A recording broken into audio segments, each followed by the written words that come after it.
Long before radar, satellites, or modern sightings, ancient civilizations recorded encounters with mysterious objects in the sky.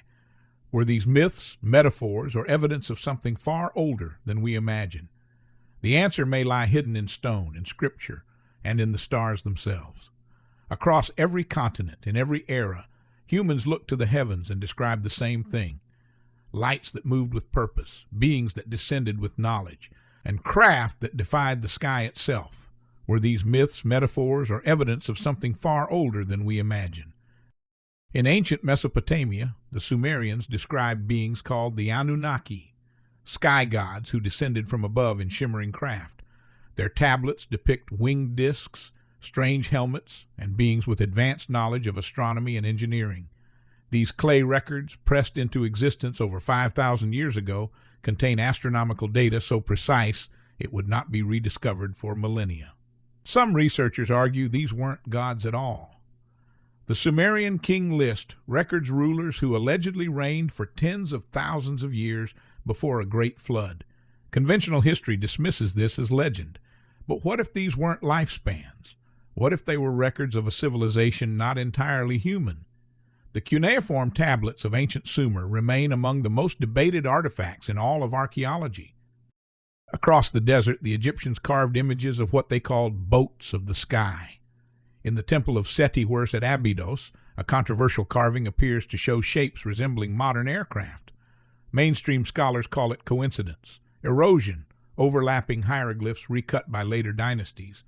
But others see something else, a memory of machines the ancients witnessed but lacked the language to explain. Whatever the truth, the images remain haunting. Egypt's relationship with the sky goes deeper still. The pyramids of Giza are aligned with the belt of Orion with a precision that staggers modern engineers. The Great Pyramid's internal shafts point directly at key stars in the ancient Egyptian sky. This was no accident. The builders knew the heavens, perhaps better than we do, and unexplained. In India's ancient texts, the Mahabharata and Vedas, we find detailed descriptions of vimanas, flying chariots powered by light, capable of vertical ascent, high-speed travel, and weapons of terrifying power.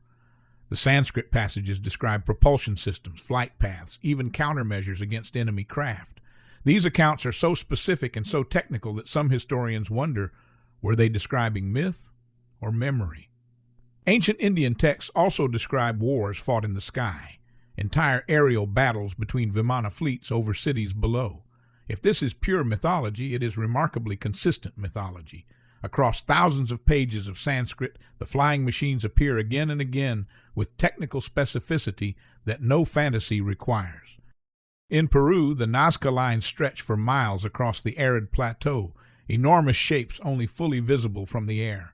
Hummingbirds, spiders, monkeys, geometric grids and long straight lines stretching toward the horizon. The Nazca people had no aircraft, no balloons, no way to see these designs from above, and yet they built them with astonishing precision. So the question remains, who were they made for? Who was watching from the sky? The geoglyphs are not crude scratches. They required careful planning, precise measurements, and sustained effort over generations. Some lines run perfectly straight for over 8 miles without a single deviation. No surveying tool of the ancient world should have made that possible. And yet, there they are. Indigenous tribes across North America speak of star people, luminous beings who descended from the heavens in vessels of light, shared sacred knowledge, and then returned to the sky. The Hopi, the Lakota, the Cherokee, the Zuni, separated by vast distances and distinct traditions, yet all carry remarkably similar accounts. Glowing beings, craft from above, knowledge given freely, and then departure. These are not borrowed myths. They arose independently, across an entire continent. That consistency demands explanation. What makes these accounts so compelling is their emotional texture. The Star People did not come as conquerors. They came as teachers. They shared knowledge of planting, of medicine, of reading the sky, and when they left, they promised to return. Across culture after culture, that same promise echoes through the centuries.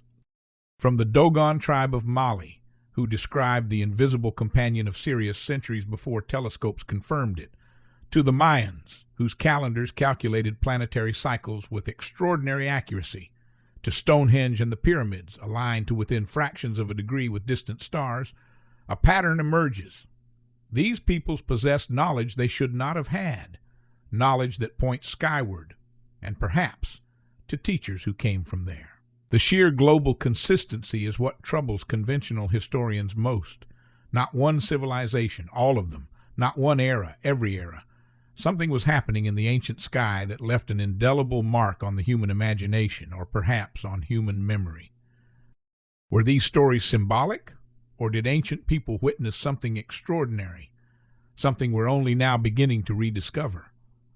The past may hold the oldest UFO sightings ever recorded, carved in stone, written in scripture, woven into oral tradition across every civilization on Earth. The evidence does not belong to any one culture. It belongs to all of humanity. And perhaps it is a message, one we are only now beginning to understand, if we are willing to look.